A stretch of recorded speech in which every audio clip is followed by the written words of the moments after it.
A low tonight of 30 degrees and the snow is already flying. It looks like we're going to have a lot of snow in our forecast for this weekend. I'll have full weather updates for you later on in the 6 o'clock report. Now, WVTT Global News Update. Well, the latest piece of Apple gadgetry has hit New Zealand shelves, and what a better way to welcome it than to tear it apart. Kristen Hall went along to the Auckland release of the iPad 4 and met the tech whizzes who cracked it open. With 2 Red Bulls and 2 hours sleep, Americans Luke Souls and Andrew Goldberg were the first to take a peek inside the new iPad 4. It went on sale at 8 o'clock this morning, along with the new iPad mini. And we are into the iPad. The pair are from Californian-based company iFixit, and they're in New Zealand to see if Apple's latest offering is all it's cracked up to be. Well, we're doing it so you don't have to, so we're sacrificing one in the name of science, and then basically everyone in the entire world will be able to see how it's put together. And really, this is the beginning of a repair guide for us, so it lets us figure out how to get open without destroying the device so people can fix them in the future. It's a do-it-yourself operation. The tools, heated rice bags to loosen the screen's glue, and guitar picks to help prise it off. This whole teardown process can take up to 8 hours. They'll analyse the parts, send pictures back to the States, and then they'll put it back together.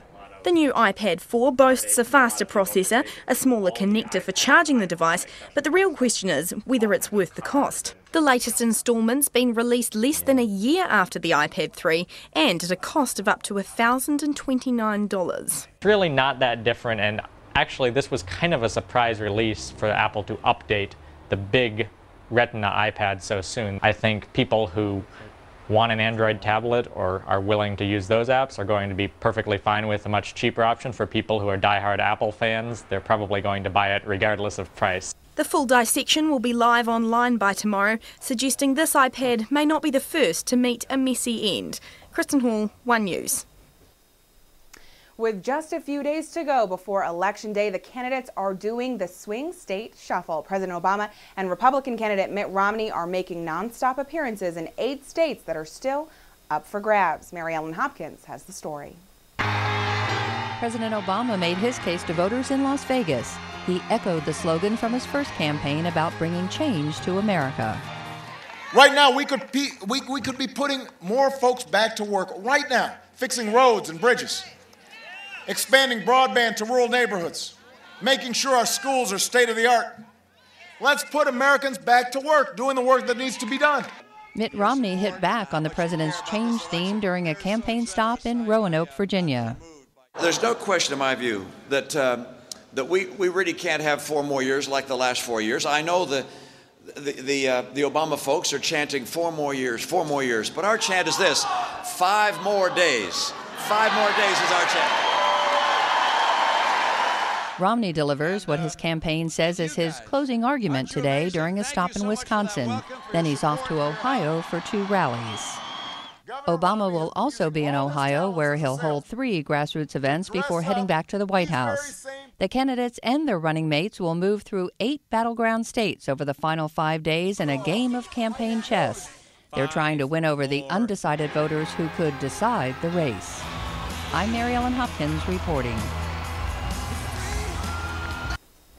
Many on the East Coast are still struggling to get by 4 days after Superstorm Sandy. Renee Marsh is in New York with a look at recovery efforts.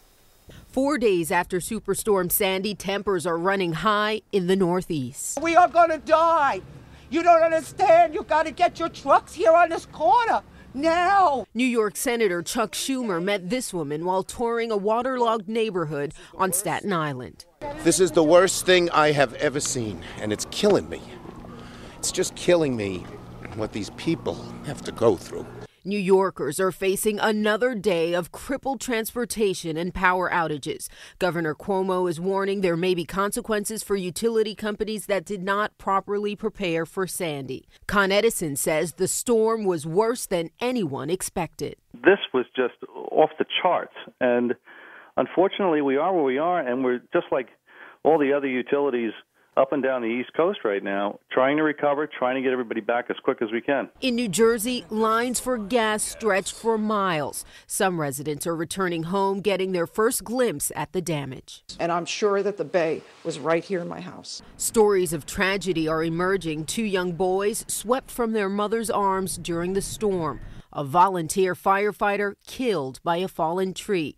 Mayor Michael Bloomberg says there's a lot of hard work ahead. And what we have to do is, in memory of those that we've lost, make sure that we build as quickly as we can, as safely as we can, and have a future for those they left behind. One company estimates that the total economic loss will be anywhere between $30 and $50 billion. And later on today, Homeland Security Secretary Janet Napolitano and FEMA will tour hard-hit Staten Island. Reporting in Midtown Manhattan, I'm Renee Marsh. Our thoughts and prayers are with the families affected by Superstorm Sandy. One of our very own WVTT's Ryan Lazo, his family was severely affected by the storm. We have ways to help him. They're on our Facebook page. Go there for more. Well, sports and weather are next. Keep it here on News Channel 25 WVTT.